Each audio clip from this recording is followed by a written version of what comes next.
Welcome back, everybody, to the Wild Faith Podcast. My name is Evan Bungham, and I have a very special guest for you guys today. We have Mitch Brown in the house. He is a local legend here in Rochester, Minnesota. He's a hunting nut.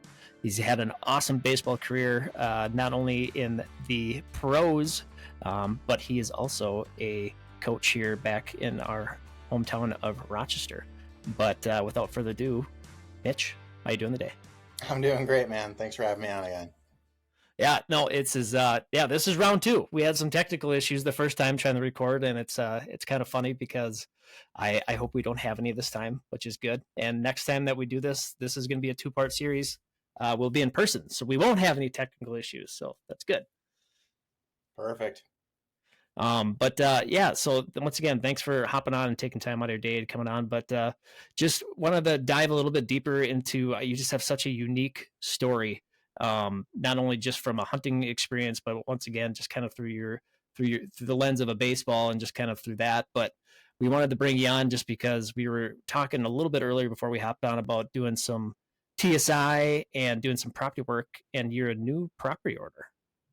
Yeah, no, it's been a lifelong dream for me to acquire property, and as everyone knows, it's it's such a fulfilling endeavor to take on because you can finally you have dirt that's yours. You can do what you want with it. You can you have a blank slate, and you can really tweak things and manage things to make it how you want it to be. So super exciting. No, that's awesome. And like I said, this is we're gonna try just from time constraints. I know we could drop a Joe Rogan podcast someday where it's gonna be 4 hours long, but this is gonna be a good episode. And I just wanted to kind of this first part of the series, I just wanted to get a little bit more in depth and just kind of share your story. And last time that we did this podcast, you did such a great job kind of going through with everything. But just tell me a little bit about how you kind of got into not only just the outdoors, but just kind of just focusing kind of morally in just the hunting, because I think you had just such a unique kind of upbringing and getting into it. Yeah, for sure. I mean, it's kind of for me, it's really hard to talk about like hunting without really going down the road of my baseball career growing up. I was a 3-4 sport athlete, throughout most of my childhood. Started to focus more on baseball in high school, but just growing up, it was really one of those things where I kind of grew up in a household where if you're going to do something, like if you have a passion for something, let's try and be the best at it. Like don't leave any stone unturned, and certainly don't want to have any regrets. Based on effort or intention or just the commitment to doing whatever it was. So I did not grow up hunting. I did not grow up in a hunting family. My dad and I grew up. I grew up with my dad fishing on the Mississippi River quite a bit growing up. We'd go up to the Boundary Waters a couple times a year. Nice. I grew up in the outdoors, but hunting was just not really part of our circle in our family. Ended up getting getting an opportunity to play 6.5 years of professional baseball with the Cleveland Indians organization. So the minor league season would always end sometime like mid-September, right? Which we all know in Minnesota what that means. Mid-September is right knocking hunting season. So I would typically get home mid to late September, and we have a mutual group of friends that I spend a lot of time with at home, and we've kind of grown up together, all a bunch of high school buddies. And so just they'd be off at college, and they'd obviously come home for hunting opener. And so it was always one of those things where your buddies get home, you're super excited to see them, and you're like, what are you going to do this weekend? Like, let's get together, let's think around. And they're like, oh man, we're going to be out in the woods. So yeah, you should get a bow sometime. So I did. So it's kind of one of those things where if I wanted to see my friends, I had to get a bow and Do you run around the remember woods. what your first bow was? Oh yeah, it was a Fred Bear. It Ooh. was a Fred Bear. I remember. Well, you remember archery headquarters. Yep. It's not Good. open anymore. Marty. Marty. Yeah, I Yep. walked in there and not knowing a thing about archery hunting, I had a few bucks in my pocket, and I'm like, Marty, I need to get set up with a bow, and this is how much I have, and what can you do for me? And so he got one rigged up for me, and yeah, I had some borrowed some boots from a buddy of Nice. mine. I borrowed I bummed some broadheads from a buddy of mine. Got the $25 Menards tree stands, man, and off we went. The what were they? The Bulldogs? I can't remember what the brand is. It is Gosh, it was Big Dog, Big Dog. There you go. Big Yep. Dog, home of the $27 tree stand, baby. Oh, with no safety harness too, probably back then. Oh, absolutely not. Absolutely Yeah. not. Why would you Yeah, have one? which makes it even better. And that's like I'm just trying to. We're not dating ourselves because we're not bad. We're not old. But like tree pegs, there was not really climbing sticks then. Just completely Right? dangerous. Oh, absolutely. Yeah, you learn quickly. So, kind of going off of that a little bit. So you're just saying, you kind of scrapped up all your stuff, trying to get into it. You're pretty lucky to have a group of friends that hopefully guided you a little bit. But, last time we were talking, you kind of went down a little bit of a rabbit hole with just some of the mentors that you kind of did have that you kind of learned from. Would you say was that your group of friends, or was that people that you're, learning off of on YouTube? Yeah, yeah, for sure. I think even at that time, so my first year bow hunting was 2013. Okay. Um, and even at that time, like Bill Winke was one of the only guys that was running, like a YouTube, Yep. kind of real time uploaded. My family didn't have, cable television. We had, just a few channels at home. We certainly didn't get Was the he outdoors running channel. Midwest Whitetails then? Yep, I think, yeah. yep. Yep. So yeah, I mean, I found Midwest whitetail really quickly. Immediately, just like anything that I go all in on, I get super obsessed. So it's like just waiting every Monday for the next episode of Midwest Whitetail to come out. But yeah, I think for my friends certainly did help me. Getting started on it. I think just consuming whatever content that I could, whether it was, reading, magazine articles, whether it was, trying to find stuff on YouTube. There was some stuff out on YouTube, certainly not nearly as much as there is today. But a lot of it really just came from, like trial and Uh-huh. error. I was in a situation where at the time, I would, spend the early part of the day, at the gym, uh, in the middle of the day, just kind of getting my stuff ready or doing some scouting. And then pretty much, most of the evenings in the early season or in the early part of the season was spent out in a tree. And so for me, I think the most challenging part of getting into it was, similar to what a lot of people can probably, relate with now is just finding ground. Yeah. Like I didn't have, like my family didn't own property. Most of the public ground around our area is about 45 minutes to an hour away, which isn't to say I couldn't have made it there, but it just wasn't super convenient, to spend a lot of time on public ground. So, I spent a lot of time just knocking on doors, and I think that was the kind of the main step, the main hardest part was just getting your foot in the door on a property. And then from there, there wasn't really any good secret that I have to learning it. From at least from my experience was really just spending as much time as I possibly could. Uh-huh. I spent a lot of days in a tree stand, and regardless of whatever advice is out there of overpressuring your properties or just giving your deer sanctuaries or whatever the case was, that wasn't really an option for me at that time. So my learning curve was really just spending as much time as I possibly could, scouting, learning, learning how to set up trail cameras, checking them way too often. Uh, um, and really just trying to spend as much time out in the field as I could. I did have some mentors, and there were certainly some people I met along the way, but I think overall, the biggest key takeaway was, just spending time and having passion for something gets you out there more and more. So, kind of going with that, and you were talking about door knocking and stuff.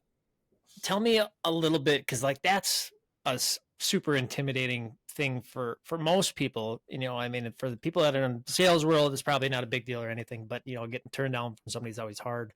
But I feel like it's one of those things where you might have to go knock on 20 properties to get one property access. But did you find that necessarily easy for you when you were first getting started, or is that something that was kind of hard to kind of get the gumption to go up? Because it does take a lot of nerves to kind of to go through and knock on doors, and I think you've talked about this, or we've talked about this before too. I mean, like you would go ask for permission to turkey hunt just so you could Yeah. eventually get permission to deer hunt. Yeah, yeah, for sure. Oh man, it's super uncomfortable when you first start doing it. You really don't know what to say, especially as a new hunter. You're not really exactly sure what exactly you're even supposed to ask for. I think the biggest thing was, again, just like pretty much with anything that I've ever gotten comfortable with or gotten good at, is just a series of reps. For me, Hmm. um, after you get told no 10 times, what's the difference if an 11th person Yeah. yeah. And yeah, so I mean, from there, you kind of learn some tips and some tactics. It's like, you know, be super respectful. Obviously, don't assume anything. Don't step. Don't be 6 inches, from the door. Maybe just give them a step or two. But I think that was probably one of those things that again, in if you're gonna whitetail hunt, if you're gonna start out whitetail hunting, it's just something like one of those hurdles you kind of got to get over. Which I would say, overall, I really haven't had very many bad experiences. People have always been nice about it. Some people are, cool with hunting. They have hunters, so you can't get in there. Some people don't like hunting. They don't want anyone hunting. And some people just want to talk to you, man. You start chatting with some people that live kind of out in the sticks, and sometimes they're just happy that someone knocked on their door. They're lonely and they want you to come say hi. Yeah, no, Yeah. I've met a couple of people like that through time. And they end up being, like that's the cool thing about, I think, people look at it to where, I think we all strive to, and we'll talk about this later, but I think we all strive to eventually own our own piece of ground someday. But there is something to it too of being able to hunt somebody else's property that's willing to let you go out there and kind of building that bond and trust, because like that's one big thing too. I mean, I'm sure there's plenty of knuckleheads that are out there and stuff. For most people, I feel like most people that are bow hunters, for the most part, I think are very ethical, and they kind of do their due diligence to be stewards of the land, Hmm. and especially going forward with hunting on somebody else's property, respecting them and respecting the property and that stuff. But that's pretty cool. Yeah. So I mean, like, just kind of diving a little bit more down that into your successes now, because obviously you've killed a lot of big deer kind of now as time has gone on, and you've figured things out. But just tell us a little bit about those things of kind of, you're talking a little bit of kind of trial by fire of just getting out there and learning, but just tell us a little bit some of the successes that you've had in the woods and some of those strategies that you've been able to apply that you've learned now that have made you successful. Yeah, for sure. I think the biggest thing, is putting yourself in position not to try to, shoot like the biggest deer in the woods. Like the properties, even now, like the properties that I hunt, are rarely more than 30 to 40 acres. There's one property that I can currently hunt that's more than 30 acres, and the way it lays out, it really doesn't hunt like 30 acres. It's mostly tillable ground and just like some shrubby creek bottom timber.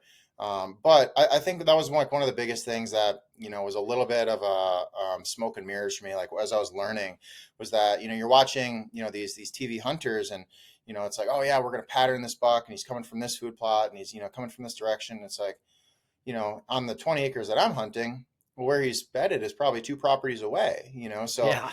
I'm not necessarily going to get a chance to, going to get a chance to really pattern in on a deer, but understanding, not necessarily like those micro patterns, but in the macro patterns, just learning how to get around deer, like I think as many people have, I started out just, I'd be tickled to shoot a doe, right? I didn't care if it was a fawn, if it was a button buck, or a spike or whatever, right? Just learning how to get around deer.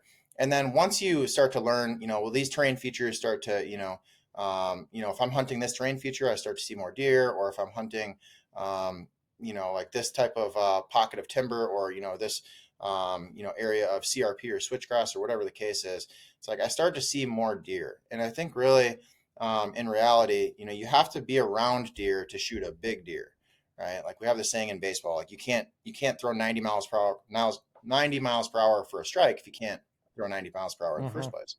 Um, and really, it kind of ended up being one of those things where it's like you can't shoot a big deer unless you're around a deer, Yeah. right? And so really learning what to look for, and then it kind of goes back to like the property, permission asking, is like having lots of different options, lots of different spots that you can go, so that you're not just limited to like one little spot or like one little style of hunting.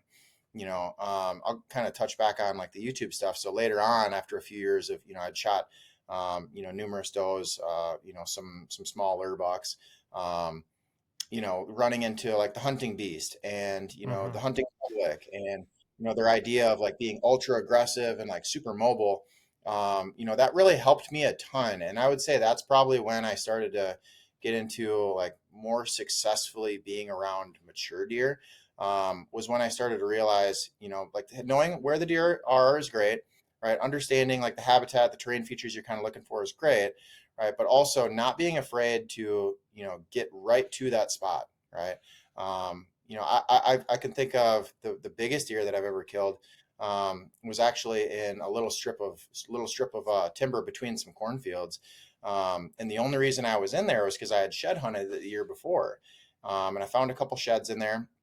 It wasn't really a spot you'd look at and be like, yeah, that's a spot that I really want to hunt. That's Mm-hmm. I'm gonna have some high odds in there.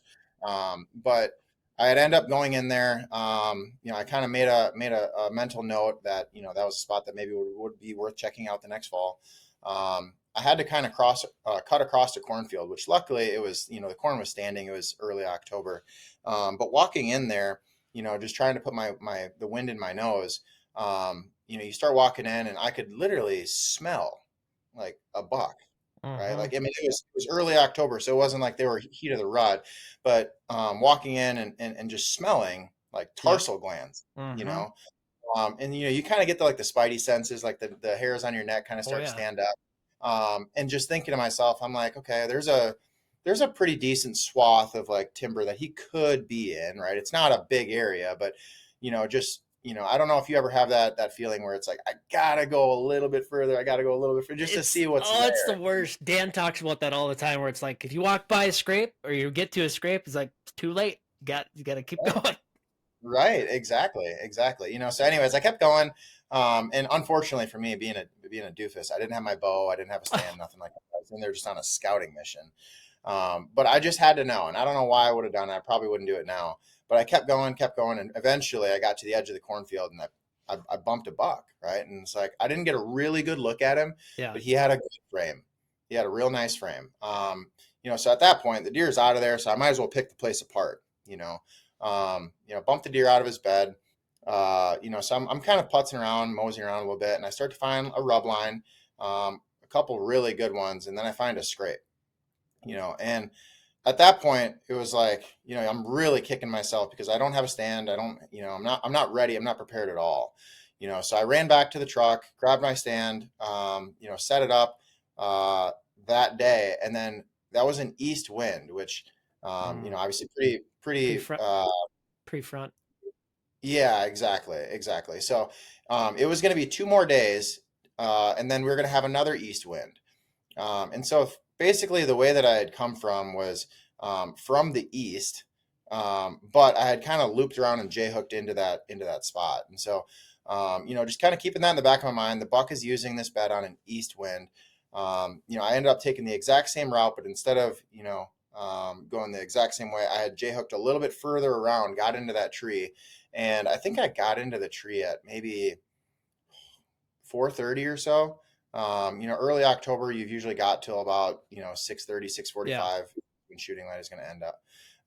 Got in the tree, and at that point, everything is always really good in your head, right? And then Mm-hmm.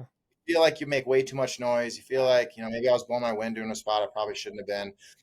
Anyways, climb up in the tree and start throwing some milkweed. And as I'm throwing that milkweed, I hear a stick snap. This the shrubs start moving out in front of me, and I look in there, and this deer is standing there at like 45 yards, and I'm just thinking to myself like, I had to have walked within 70 yards of him, right? Like I was just Yeah. inside the corn.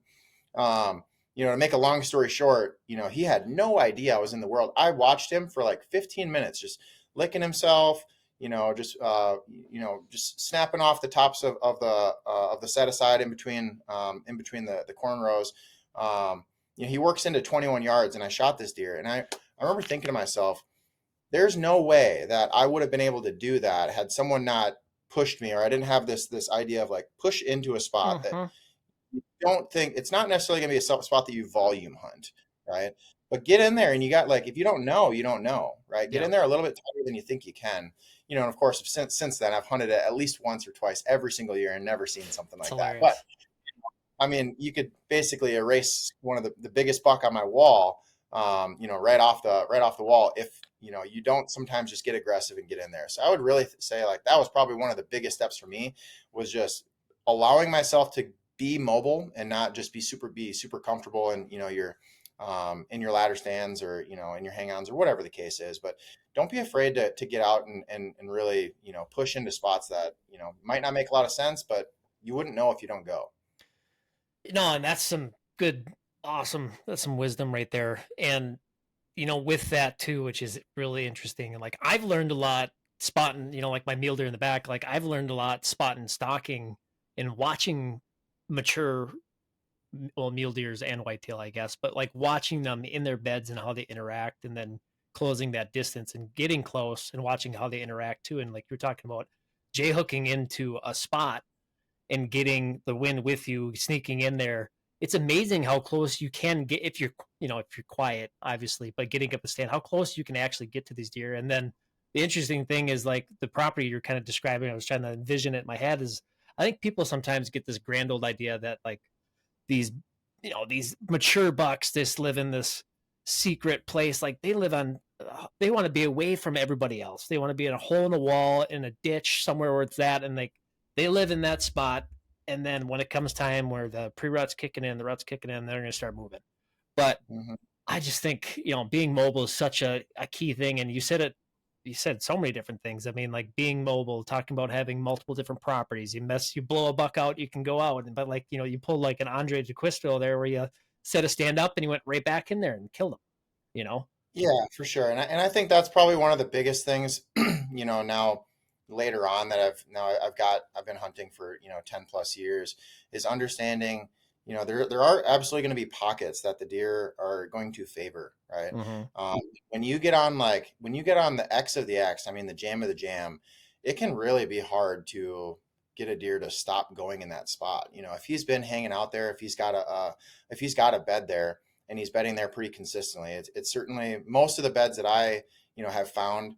I can usually identify as like wind-based bedding. Mm-hmm. But if you can kind of identify, pay attention to the details of like I see this deer on this side, right, with this wind. Like they can be fairly consistent with that, right now.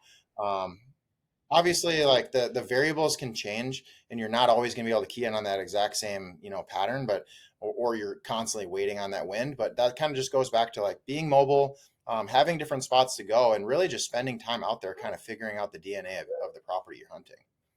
So now that you've got some time underneath your belt, you've killed a lot of mature deer. Technology has obviously changed tremendously in the last 15 years here. How do you utilize cell cameras now, with Yeah. knowing the knowledge that you do know of breaking down a property like that, and how you can put that into your advantage? Yeah, for sure. It's an interesting question because I've kind of gone through like a progression with the cell cameras in the last several years. So I actually run the Cuddy Link cameras on the properties that are further away from me, Mm-hmm. right? So I have a couple properties that are like an hour, right around an hour away, and those ones I will put the Cuddy Links on out for a couple reasons. Number one, um, I only need to have cell reception on the home Mm-hmm. camera down there in the bluffs, like kind of in the area that I'm spending some time in. I don't have really good cell phone service. In most areas, I can't get cell phone service, so I only need to have one camera that has cell service, and all the other ones will link up to it. So it works out well from that standpoint. The other reason is because those Cuddy links. I mean, unless you tell it to, I guess they don't send the picture immediately. You can set it for 2, 4, 6, 8, 12 hours, whatever the case is, on an interval, and they'll come on a loop. Where the Tacticams, or any of the Tacticams are the ones that I run. Those ones send the picture like immediately. Mm-hmm. And I think the hard part about that is that you can certainly start to rely on them too much, Mm-hmm. right? It's like you're waiting to go hunt until you feel like you have a deer to go hunt, And you feel right? like you can't hunt sometimes too, to where it's like, haven't seen him, he's not there. Or just like, even like waiting, you get too reliant on them. Oh, absolutely. And most certainly, and especially in the areas like, where are we trying to put the cell cameras, right? Well, it's the areas that are the hardest to get to, Hmm. right? We're putting the cell cameras, which is, I mean, I think is a good strategy, but at the same time, if you're waiting to go into a spot that's hard to get to until you get, a big buck on camera, you're going to miss out on all kinds of opportunities because, you're waiting for like the one that no one else is going to hunt, right? Where it's like typically going to be, more remote or, at least more of a challenge for someone else to hunt. We're waiting on this camera to tell it to give us a picture when in reality, it's like, you usually already know at what point, if you've done your homework, at what time that is going to be a high odds, opportunity. So you're essentially like saving, some of your best spots that you could be hunting, waiting for, this computer that's strapped to a tree to tell you to go hunting. It's just, like I had to, really, I still use them, but I had to give myself a reality check on, like, you still have to use your woodsmanship, right? You still have to 100%. try go hunt, right? Maybe it tells you, exactly where to hunt or, on what conditions, might be most favorable. But, you can't let the cameras, stop you from going because, there's been so many times where I've seen a ton of deer or even days that I've shot deer, and the cameras didn't pick up anything, right? Nope. It's like, well, I wouldn't have, like, that would have just been another day where I wouldn't have gone hunting had I relied on the trail camera. So I think they are a great tool, a phenomenal, competitive advantage, but at the same Yeah. time, you have to go hunt, you have to find out. I think it's a crutch. I mean, like coming from someone who uses cell cameras all the time, I think it's like you said, it's an incredible tool, and it is wild that we have the ability to do that now. But I think it is a crutch to where we lean on them way too much. And like for me, like I appreciate the times I go out and hunt public more than I hunt our family farm because I'm using my woodsmanship where it's like, yeah, I'm gonna go out, I'm gonna go find a fresh scrape, I'm gonna go find a rub line, I'm gonna go find some travel corridors, and I'm gonna go hunt. With this grand old idea that I'm gonna maybe see a buck that I've never seen before, and Right. rather than going home knowing that my number one shooter in the farm hasn't been on the farm for 3 weeks. I haven't seen him. I don't feel like I'm in the right stand, and like just questioning everything that you're doing because you haven't seen a photo of him, and then having the camera sweat sort of waking up at 5 a.m. to look at your cell camera photos. It's Yeah, terrible. all yeah, I know it all too well, man. And that's truly where, I think that the media that's put out is awesome, right? I consume it darn near every day, Yeah. right? Like it's just one of those things. Like I don't really watch Netflix. I don't watch, Fubo or Hulu or whatever. Like I have a YouTube account, so why do I need to pay Hmm. for a streaming service? I watch, what I like to watch, and it is entertainment value, and certainly you can learn some things from it, right? But I think, like comparison is just always going to be the thief of joy, right? Where Yeah. it's like, I want to have, I want to hunt like that guy, over the beautiful food plot and a box blind that's surrounded by switchgrass and, and I love all that stuff too. I hope to have, build a situation like that at some point, but also understanding it's like, this is here for entertainment value Yeah. first and foremost. Hopefully you learn something and pay attention. I think there's a ton of guys that are super knowledgeable out there, but don't try to make your hunt someone else's hunt, Yeah. right? Like everyone has their own certain situation, and it really just comes down to go out there. Like I think the most important part, or the best part about hunting for me, is it's an adventure, Yeah. right? Like Amen, you man. want to have some of that adventure. You don't want to know every single deer that's out there. It is fun to be surprised, but yeah, I think that's probably, for young hunters that are, aspire to, continue hunting for, or just gaining those experiences that the outdoors provides us. It's like, don't have like these wild expectations of what the hunt is, because ultimately, like, you're going out to find out, right? That's why we're Yeah. going, is we're going so that we can learn and have our own experience, not, you know be upset that I didn't have the same experience as somebody else. Yeah. And I couldn't agree with you more. And, I think this is a good transition spot a little bit too. And like I said, we're gonna two-part series this podcast, and we'll dive into some really fun tactics and things that we can kind of throw together throughout the woods, and we'll actually be able to go out and do a tour of the woods. But you hit on it there just a little bit. I mean, like what is the why for you? I mean, there's obviously, and I know you're a believer in God, and there's a grander purpose to why we do all this too. And you're a business owner, you're a dad of three, like you've got all these things that have happened and beautiful things that have happened in your life. But there's always a greater purpose. I feel like when I get a chance to get out and enjoy the outdoors. I mean, like, what is that? What is that for you? I mean, is there more? I know there's more than killing big bucks. Like, what is that for you? Sure. Yeah, for sure, man. I mean, I think that, like you get into it for certain reasons, and then, God kind of like unfolds the purpose Mm, why, further down the road. Like I got into it because I wanted to hang out with my friends, right? Well, now, everyone's busy, everyone's got kids, and like we get together when we're somebody. all dads. Right, exactly. So you end up, kind of doing it for other purposes at that point. And, you start to, run into, just difficult situations or, just times where you just need a break, Mm, and like one of the big ones for me was, at this point in 2018 was my last year playing in the Indians organization. That ended up being my last year of pro ball. If you would have asked me at that point, I was almost certainly not done with baseball. Like I thought I would play again. My first contract had run out. I thought I was in a good spot to, sign a free agent deal. And then the phone just never rang. Start to question like what happened. Like I thought I was, supposed to be a baseball player, and it doesn't seem like that. It seems like that is starting to dwindle away.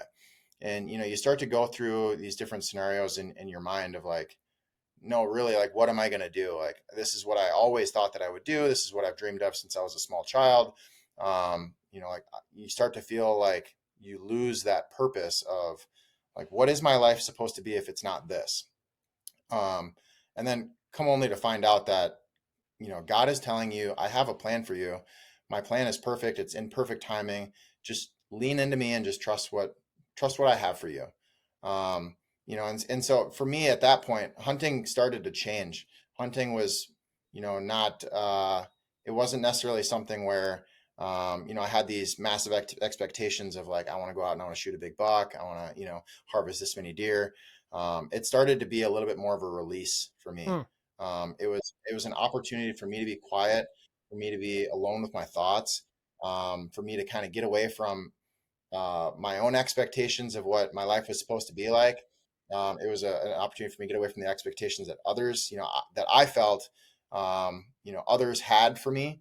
I never felt like a failure when I was in the woods, where at other points, that was one of the things that I struggled with the most was just stress and anxiety over like, I don't know what I'm going to do now. And just having that quiet alone time in nature, man, it has like some healing properties. I can't explain it, but just being alone in creation, witnessing, uh, all of creation that God has blessed us with. There's something to it, man. That's really where, hunting started to, kind of walk to a different beat for me. Was when I started to realize this is an absolute privilege to be out, pursuing this game. God affording me these experiences that, I would probably be too stressed out to take otherwise. oh, that's it's beautiful, man. And just diving a little bit deeper with all that. You talked a little bit about kind of questioning your faith. Like, do you remember? Was there like a set day or a set time where it was just like, I am surrendering to the Lord, and I'm just gonna trust His plan. Oh my goodness, man. Yeah, absolutely. So I remember there was a day, I was training at these batting cages just north of my house, and I was doing something that day, like I was doing what was called a pull down day. Okay, Essentially to like throw into the radar gun as hard as you can, and you're trying to max this sounds out. sounds fun though. Yeah, oh, it's fast. You're throwing hard, which that day I was not. I just remember, talking to my agent that day, and he was like, "Hey, if you hit this certain number, make sure you get video of it, and I can send it out to some teams." Um, and I remember coming nowhere close to that number and just being completely broken about it. Getting in the car and just literally yelling at God, like, Mm, I don't want to do this anymore. Like, God, will you please take this off my hands? This isn't something that I know that you have for me at this moment anymore.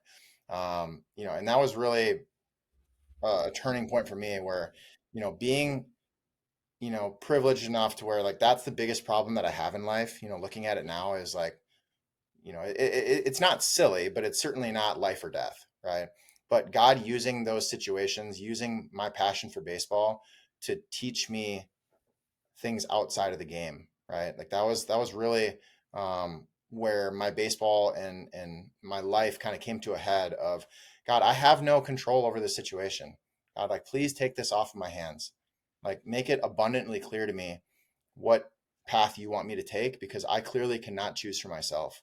Like, I'm trying to choose this path, and you're continually telling me this is not what I have for you.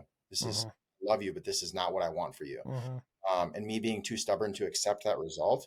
Um, I think that was really where my faith journey started to become a little bit more clear on, not only like my whole life I believed in God. I was raised in a Christian family, but not having experienced it in like a time of true tribulation Yeah. like that was eye opening, and that was where, you really start to throw your hands up and just say, God, like, whatever you have for me, I will do it, because it can't be worse than this feeling now.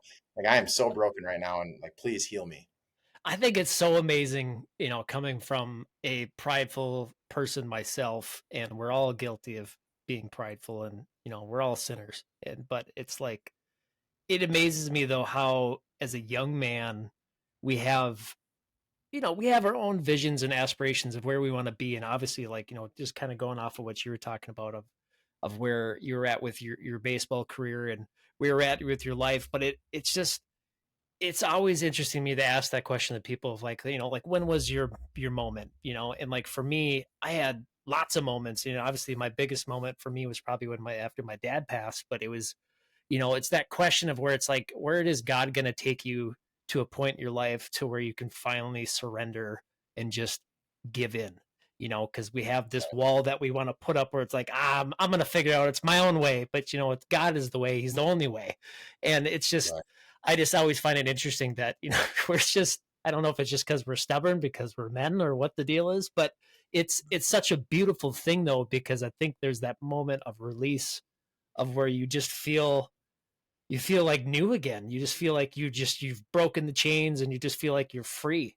So, kind of going off of that, like, you obviously came to that kind of spearhead of a moment, and you kind of surrendered yourself to the Lord. I mean, after then, you've had so many beautiful blessings that have happened, getting married, having kids, starting a business. I don't want you to talk about the yard and all that stuff, but just tell me what it's like Mhm. been like a dad, like going through that faith journey with starting a family. And it's exciting. We can talk about the property too, or the, your grand visions of having that come to fruition and having the kids Right. enjoy it now. So like just tell me about like that faith journey and just the blessings now that have kind of come along the way for you. Yeah, man. I really do think that was, like that.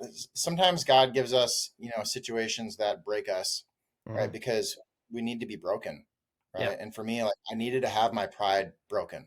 I Mm-hmm. needed to have my selfish, fleshly desires at that moment, like, stripped away, right? And like anytime that, you start to feel, like your flesh is stripping away from you, like your fleshly desires are like being pulled away, it's an extremely agonizing, time. Oh, for But sure. on the other side of that, realizing that I want to find joy in not my plan for me, but I want to find joy in obedience to your plan for me. Mm. And doing that, there was plenty, it wasn't immediately like, oh, well, life is good now. I guess like everything's fine. Everything that I was upset about before was like, is like fine now, right? Obviously that's not the case. You start to put one foot in front of the other, and, just try your absolute best to walk in obedience, which led me into, I remember distinctly like just feeling this overwhelming feeling of baseball has given you everything that it was supposed to give you. Like, baseball is Mm-hmm. done, giving to you. It's time for you to give back to the game. And that was where I started, working with kids, training them for baseball. And it just really, quite honestly, started as something where it's like, well, I don't have anything else to do. Like, I don't have a job. I don't have any like prospects, going on right now. I'm going to start giving some baseball lessons. Right. And in doing that, I quickly realized that I was going to find a lot of joy and like a small piece of, my passion for the game in, feeding that to the next generation of baseball players. so that started to grow, man. God clearly had that on my heart to continue down that path. And so, a few kids giving lessons turned into, a dozen kids in a training group, and then running training groups at a facility. COVID was a really difficult time for a lot of the kids and myself, honestly, because I had to Hmm. figure out how can I train kids and how can I give them value, not just in the gym, but over Zoom, over phone calls, text messages, FaceTimes, whatever. And quite honestly, I think that was a point that taught me something about why I was doing it, because I could no longer then train the kids in the gym for baseball. A lot of it was talking about meditation, or anxiety management. We were working on a lot of the mental skills during that time, and over all those different layers of teaching and learning. I was able to launch my LLC called Velocity Baseball at the time, which I was able to train over 200 kids It's awesome. over a 4-year period. Man, it was such a blessing to just have a different walk with all those other kids, because now they're all on their own walk. And to think that at some point, like this brokenness or this pain that I had could lead to like building up young men through Hmm. the game of baseball. It's one of the things in life that I do know a lot about. Now I can use this on a greater platform, but instead of it being my platform, this is now God's platform. This is my version of my ministry that I can use through the game of baseball. And I tell the kids quite often, like, the blessing of baseball is that you can be in super uncomfortable positions and still want to keep going, because baseball is fun, right? Or sports are fun. Whatever your passion is in sport, there's going to be a part of it, I promise. And you could speak to it on football, is like Hmm. it's not be comfortable, but you see it as worth it because it's Yep. something that you enjoy, you have passion for. And I truly think that's what God puts passions in our heart for, is so that we can Amen. use them not for our glory, but for His. Hmm. And I think I don't know, just how you said that was it's crazy because I've never heard anybody say it like that before, and it's so true because it is unique to think about that the footprint of what God has given us for life is applicable. Maybe that's the right word. Maybe that's an evanism, my own word I just came up with. But that he can put himself in any facet of life or anything that you do, but to put into a passion, and then like you were just saying about turning that passion back into his passion, like that's so good because like we talk about, obviously we're hunting and fishing and outdoor podcasts, that's what we do and that's our main focus and stuff, but it could be any facet of life, it could be cooking, it could be anything, like I just that's such a cool analogy with the baseball thing. And I think about now, like my journey through football and stuff, it's like there's so many things that I learned from football that are very similar to anything that I've learned through the Bible and I've learned through Christ. And I just think it's such a beautiful thing to see that transition for you to coming into that, and then obviously now with the new company that you got to. Oh yeah, absolutely. Sorry, I kind of forgot about the second part of your question, but yeah, I got stuck on the baseball part. You're But good. yeah, like over that time period, my wife and I now had 3 children, um, that are just the joy of our lives, man. Dad life, it's awesome. Oh, dude, it is the best, man. I mean, we had our third about 2 months ago, and just like the sheer change in perception of the first child for me was like, you're super anxious, like you're like, oh my gosh, I don't know how to be a dad, you're just figuring it out, right? The second child was a little bit also anxious because he was a little bit of he was about 6 weeks premature. Obviously, praise God, doing great, Hmm. healthy, happy, everything.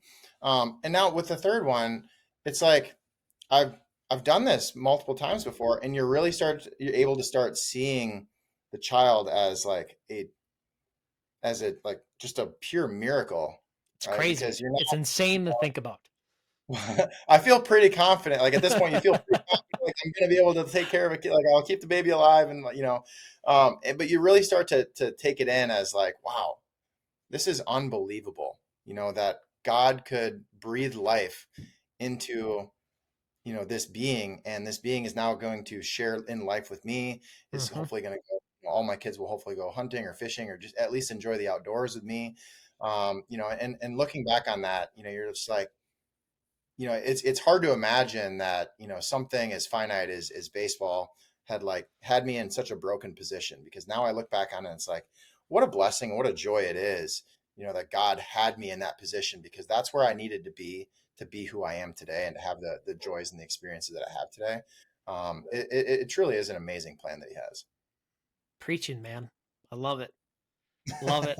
So, kind of just give me a little bit of wisdom, for maybe if it's a young athlete or a young individual that's trying to get involved into hunting or just facets of walking through life. But like, what advice would you give when you are tested with hard times? And we talked about surrendering ourselves and kind of just giving into the Lord and trusting His plan. But like, what kind of advice would you give to somebody in that situation? Yeah, for sure, man.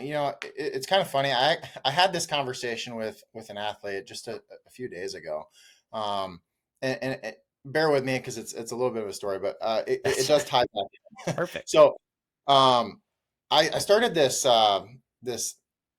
journey of like growing trees, right? So like Mm, I went on, I got really interested in it when I bought my property, but I started buying these seeds like acorns and chestnuts off of Facebook Marketplace. And so you purchase them, you I get them didn't in the even know mail. you You could do that. Oh, it's a wild ride, let me tell you. Growing trees, man, super exciting. No, so I get them in the mail. You're super excited. You've got to put them into like a what do they call it? Like you got to like get them damp, put them in Yep. soil, like, keep them in the fridge. They have to go through like this Stratification process. stratification. Yep, that's the word.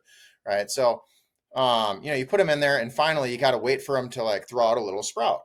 Right. And so once they sprout, then you can grab them, you can put them in a pot. You bury them in the soil, and that's where they're going to start to grow into a sapling.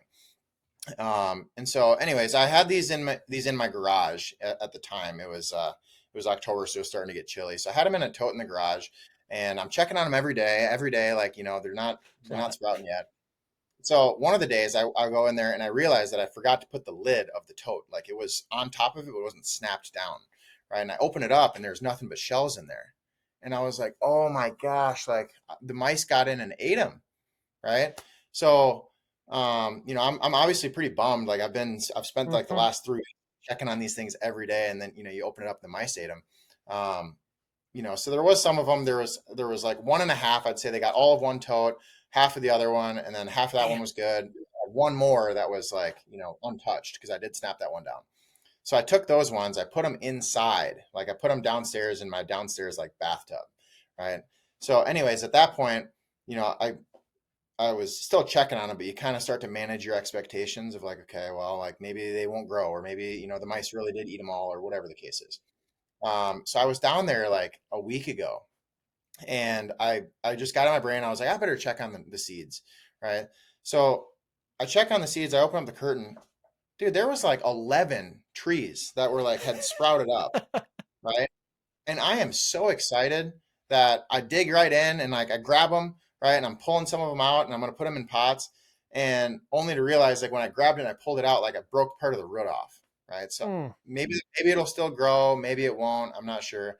But now I have like 7 of them, right? So 7 of them have like sprouted, and I've got them in pots and whatever, right? But the gratification of like putting those like in the windowsill so the sun can get them, and like, man, my expectations are still there. Like out of hundreds of these seeds that I planted or that I stratified, I've still got a chance for 7 of them to make it, Yeah. right? And in that same sense, it's like mice are going to come eat your seeds, right? Sometimes like life is going to happen, something's going to mess your plan up, right? Sometimes like you will have a blessing, right? Of like the seed has sprouted, and Hmm. then you're going to find a way to mess it up. You're going to find a way to bust the root off that thing and like mess up a good situation for yourself, right? But at the same time, you can't let that stop you from continuing to plant seeds. Yeah. You will never have a tree. Like the whole purpose of this, the reason it's so enjoyable for me is because I have a vision in my mind of like this, awesome chestnut tree that's Big going to be old dropping. tree. Yeah, I'll dropping Yep. all these seeds, and the deer are gonna be hammering them, and yeah, right. And so like in that vision, you start finding joy in like the the minute things, right? In the Yeah. monotonous, right? In the doing the float test and in doing, doing the dirt work and making sure they're damp and checking them every day and making sure they're nurtured, right? And that can be monotonous, but at the same time, like in your mind, it's enjoyable because it's part of the process of growing this awesome tree that you really, really want, that you see in your mind. And so I think a lot of times, you know, sports, life, hunting, like it's all gonna give us the opportunity for the mice to eat our seeds and for us to break the roots off of our seeds. But at the end of the day, like you have to continue with the plan to see it all the way through because you'll never get the tree if you stop because the first thing goes wrong, Hmm. right? And in real, I know that's like fairly general, but I really do think that the the most like successful people that you'll run into, in their faith journey, in their finances, in their relationships, in their job, they're just consistent. They're not always Hmm. the most talented, but they are so consistently disciplined that eventually they start to stack the deck in their favor. And I think that truly is something that God sees favor in is someone who's consistent, someone who's faithful, and really just someone who wants to consistently be disciplined in his word. Oh, amen. Amen, brother. Like I I said, told you I'd write that all you back in. you preach it. That was good. No, it's like one of those things, you think of your faith journey and how it's uniquely different for everybody throughout life. And God rewards those that are faithful. And, I just think of like we did, our Bible study series that we did on Job. Like he's such a great example of, a man who was stripped of everything in his life, but yet still remained faithful to the Lord and was, obviously he was blessed 100 times what he had before. But it's like one of those things where if you just believe in his mission and you trust that he is going to be right here behind your back the whole entire time, waiting for you to fall because we're all sinners. We're gonna sin. We're gonna mess up, like you're saying. Like I just think that's such a beautiful story. You did a good job. That was good. I liked it. Um, so just kind of going with that and just transition here. We'll kind of wrap it up here. But tell me just a little bit. This is the exciting part. We'll kind of get into this in part two a little bit more. But you bought a farm. Super exciting. Living every outdoorsman's dream. Tell me a little bit about it. Yeah, no, it's is an absolute blessing. Something my wife and I have prayed for quite a while. We had an opportunity in May to purchase 25 acres just in southeastern Minnesota. Went down, took a look at it, immediately knew this was something that I was super interested in.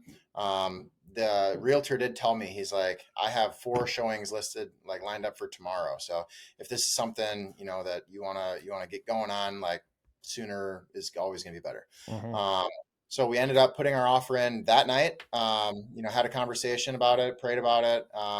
Put our offer in that night. By 9 o'clock the next morning, we were signed and sealed and delivered, and had the purchase agreement all taken care of.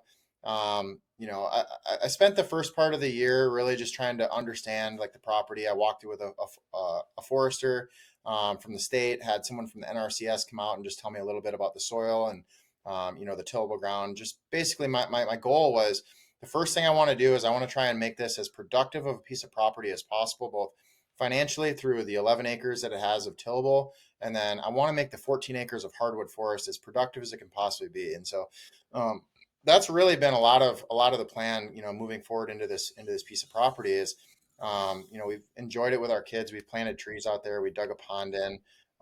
We've kind of been doing some TSI out there. I was actually doing that today. Um, but yeah, what it really made me understand was it sparked my interest in not only being a hunter, but also being a conservationist and a good Mm-hmm. steward of property. And I think that's probably been the most eye-opening part of it was, you buy something to hopefully shoot big bucks on. Yeah. And come to find out, I spent 10 times more time out there, just working on the property, which is truly turning into more of my passion.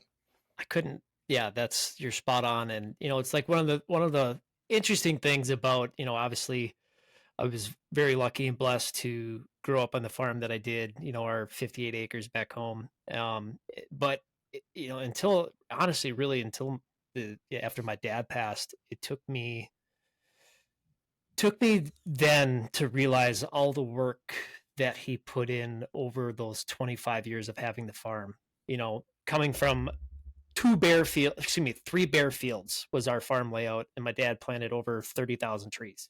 And being that he is Wild. a green, but I tell you what, he had a green thumb. Every tree that he planted survived, but that was his dream, and that was his mission.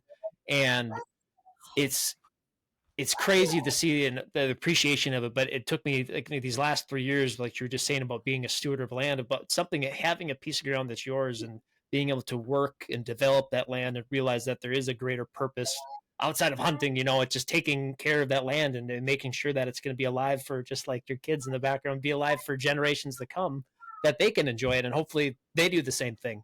But and super exciting note. I think we're going to leave it off on that, because the next time we get together with Mitch, we will be in person on the property, hopefully doing a tour, and we'll do a podcast, kind of going over all the fun TSI stuff. We'll be talking food plots. We'll be talking strategies and plans, and actually a little bit more of the nit and gritty fun stuff, the stuff that I like. I love this stuff. Oh, man, I That's can't wait for it. Absolutely. That's yeah. I'm so looking forward to that, man.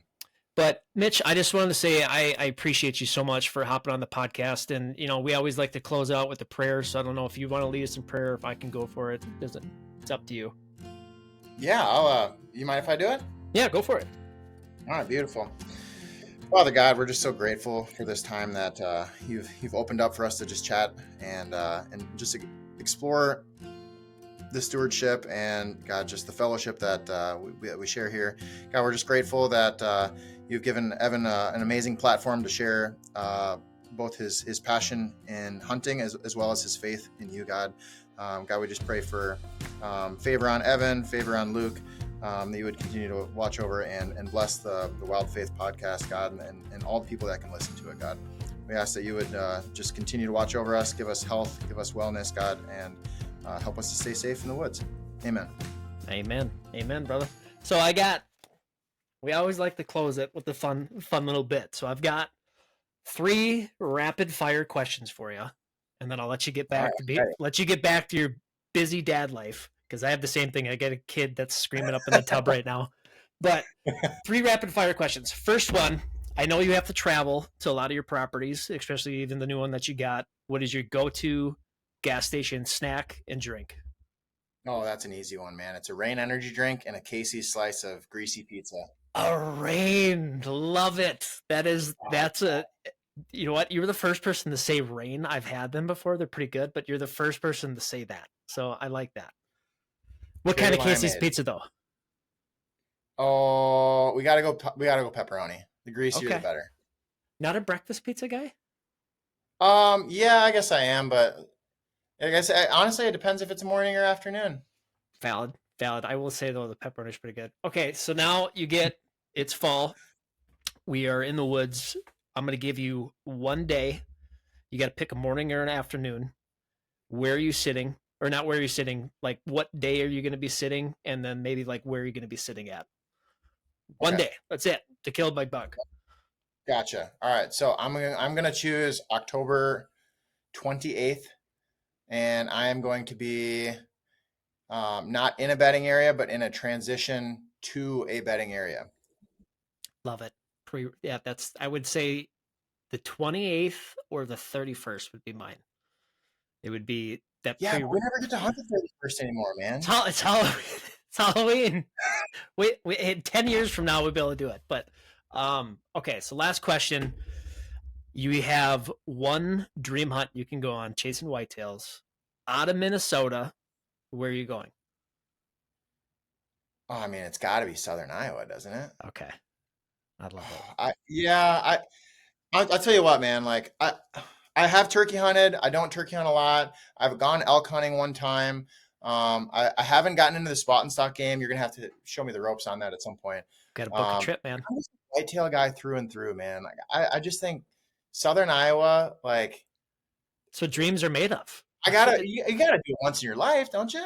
100%. And and if the state of Iowa somehow, and we talked about this on the last podcast that didn't get aired, but we'll talk about it on the next one. But if the state of Iowa decides to buy the southern 9 counties of Minnesota, you will be grandfathered in as an Iowa resident. Yes, I will. Let's go, dude. I am so for that. Oh, I don't know if I am yet or not. We'll see. If I can get a landowner's tag on the farm and don't have to worry about all the BS, then it'll be great. I'll be all for it because I do believe that the Iowa DNR is doing it right. But if I have to wait every 4 years to hunt my family farm of 30 years, I will be quite sad. Yeah, that would be tough. That'd be tough stuff for sure. But Mitch, thank you again for taking time out of your day. And like I said, we will have a part 2 series that will be fun because we'll have a vlog series to kind of go along with it. But be looking for that one here in probably the next couple weeks. But Mitch, thank you again. And thank you guys for listening. And we'll see you next time. Thank you for joining us on this journey through faith in the great outdoors. We hope today's episode has inspired you to seek God's presence in the wilderness and deepen your connection with nature. If you enjoyed today's discussion, don't forget to like, follow, and subscribe to the Wild Faith Podcast on your favorite platforms, including Spotify, Apple Podcasts, YouTube, Instagram, and Facebook. By subscribing, you'll never miss an episode, and you'll continue to be a part of the Wild Faith Podcast community. We'd also love to hear from our listeners, so please don't hesitate to reach out with your questions, comments, or topic suggestions. You can connect with us on social media or through our website. Your feedback is important to us and helps us improve and tailor our content to better serve you. And always remember, the great outdoors isn't just a playground for hunting and fishing. It's a sanctuary for finding solace and spiritual renewal. As you gear up for that next adventure, I pray you find God's presence in the crackling of a campfire, the thrill of reeling in your catch, or the quiet solitude found in nature. Until next time, thank you for listening to the Wild Faith Podcast. Take care, and God bless.